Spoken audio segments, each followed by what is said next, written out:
Win or lose, transgender actor speaks out after Disney cuts her storyline. Very disheartened. Okay, what a surprise. I guarantee it's because she still got paid, and that's not part of our contract, right? Because some contract is like, however many views we get, that's how much money you'll get. But the reason why I feel like she says I'm assuming, is very disheartened is because her message won't be pushed. Mm-hmm. Good. Get these crazy lunatics out of here by trying to teach kids that's okay to mutilate yourself at a young age. Mm-hmm. But yeah, so this is a man. Let's see. In 2020, Chanel Stewart was scrolling through X when she happened upon about how Pixar was looking for an authentic 14-year-old transgender girl to voice a transgender teenager in a new animated series. Stewart, who at 14 had already logged a few commercials, knew instantly that it was her role of a lifetime. I was exactly what they wanted to a T. That's why it felt so right. It felt just so right, Stewart says, who is a transgender girl from LA. I immediately asked my mom if I can do it because I just felt like if I don't do this, it wouldn't make any sense. You know what I mean?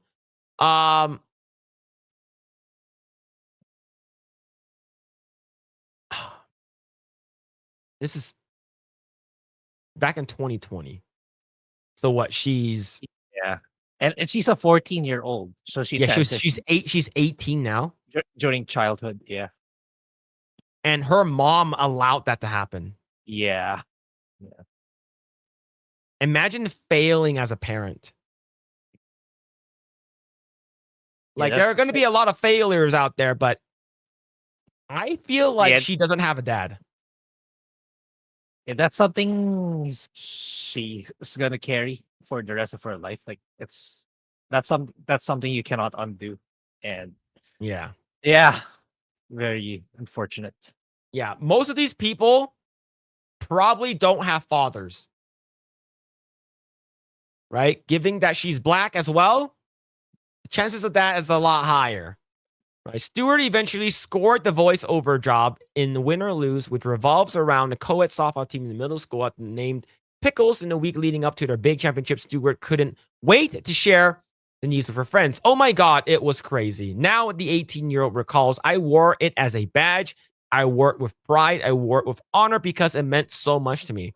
The thought of authentically portraying a transgender teenage girl made me really happy. I wanted to make this for transgender kids like me.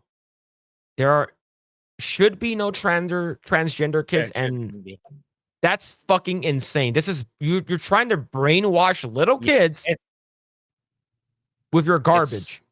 It's incredibly blatant at that point. I can see. Good on Disney to not into this anymore. That's fucking crazy, man. Mm-hmm. So when Disney called Monday night to tell her mom, Kesha, that Win or Lose will no longer include a transgender storyline, both she and Chanel were heartsick. Disney released a statement that said, when it comes to animated content for younger audience, we recognize that many parents would prefer to discuss this with their children on their own terms and timeline. Quote, it was upsetting because my daughter is transgender and this is her life. I felt like it was very important that we not hide that fact. Stewart's mom, Kesha, is that Keisha, if I'm pretty sure I said Keisha, tells Deadline. There may be some parents out there who are not ready to have that conversation, but this is the world that we live in, and everyone should be represented. Everyone deserves to be recognized, and I felt like it was just another setback for the LGBTQ community because it's very hard on transgender teenagers, transgender people, period.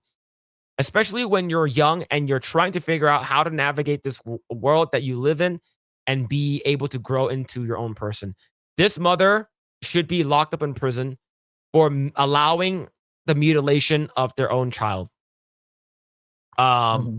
This is absolutely disgusting that this mom and using this platform saying that, oh, it would have been this and that, and I'm pretty sure if you got paid by Disney, probably a flat sum, but probably would have made more money. I guarantee that Keisha, which is the mom, probably was mad that she was not going to get the money anymore.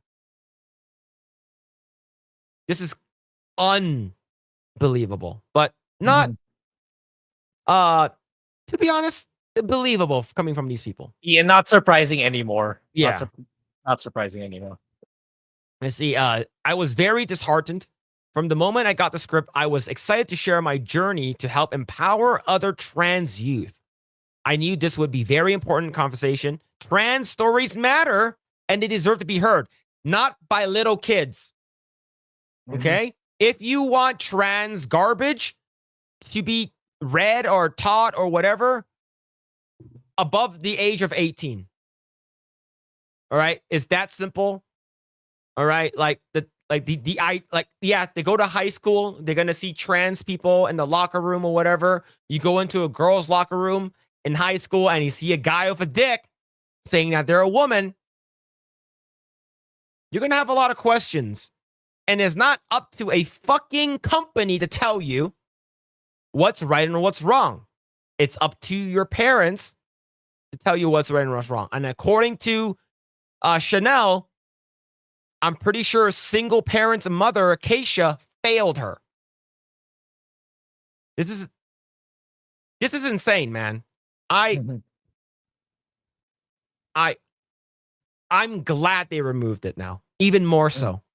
Mhm. So you can just be like, "Oh, I'm sad. It was an amazing experience, opportunity, and stuff like that to get to work at Disney." Not to Yeah, tell like your fucking message. yeah.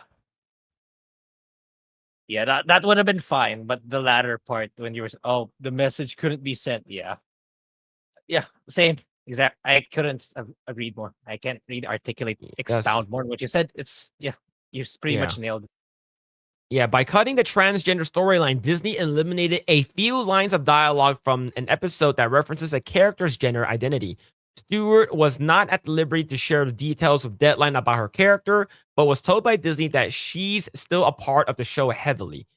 So basically, still a part of the show, but the backstory Yeah. of this character is gone. So yeah, so that's even if that's the case, if she's still heavily part of the overall story, that means they still got the money, dude. It's they absolutely still got the money, Yeah, and they're I don't know. These yeah. people are crazy. Yeah, see, Stewart was not all at liberty. Okay, so we read that already. It's just that my character would be now a cis girl, a straight cis girl. Says Chanel, is repped by key talent management and innovative artists.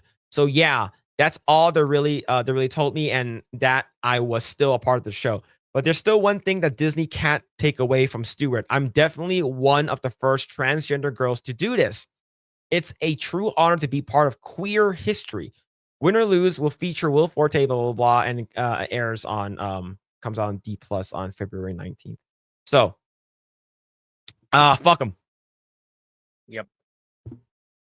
If you want your story to be told, make a book, write about it, grift off about it. You're black, you're trans, you can grift so fucking hard.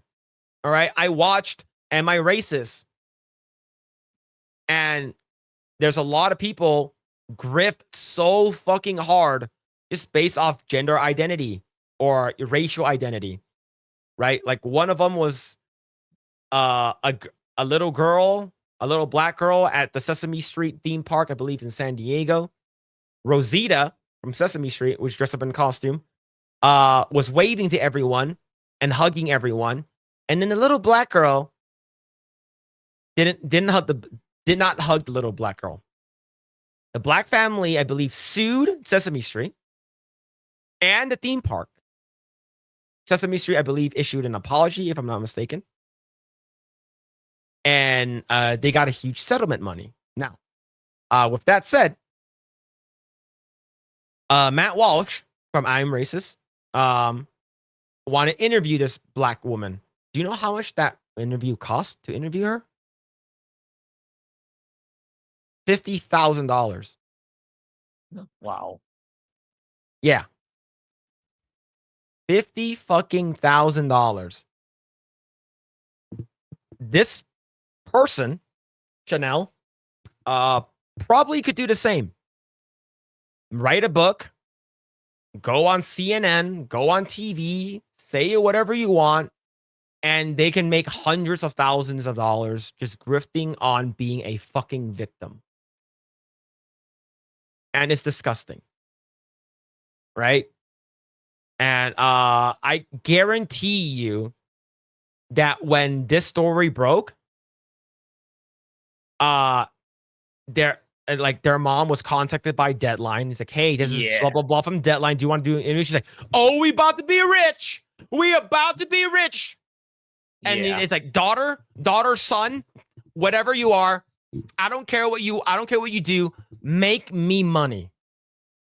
Make me money. It's the same thing with all, like, George Floyd was the exact fucking same thing. Dad came out of uncle or dad came out of fucking nowhere. Yeah, my son was a boy. My nephew or my son was a great man. He was a saint. He was gonna turn his life around. I want the city to give me $20 million. Same fucking people. Disgusting. Disgusting. Jordan Neely, man, it's funny that his last name is Neely.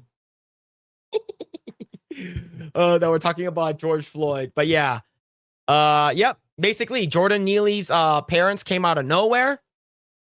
Jordan Neely was homeless black guy, going around the subway, antagonizing people, threatening them, saying that he's gonna do crazy things. 3 guys stopped him. One of them was Daniel Penny. The other guy, a black guy. The other guy, a Mexican guy. Why was only Daniel Penny was the one who went to jail? Oh, not jail, but why was he the one that was basically getting out of shit? Is because he's the only white guy. And then Jordan Neely's parents try to grift off of the race.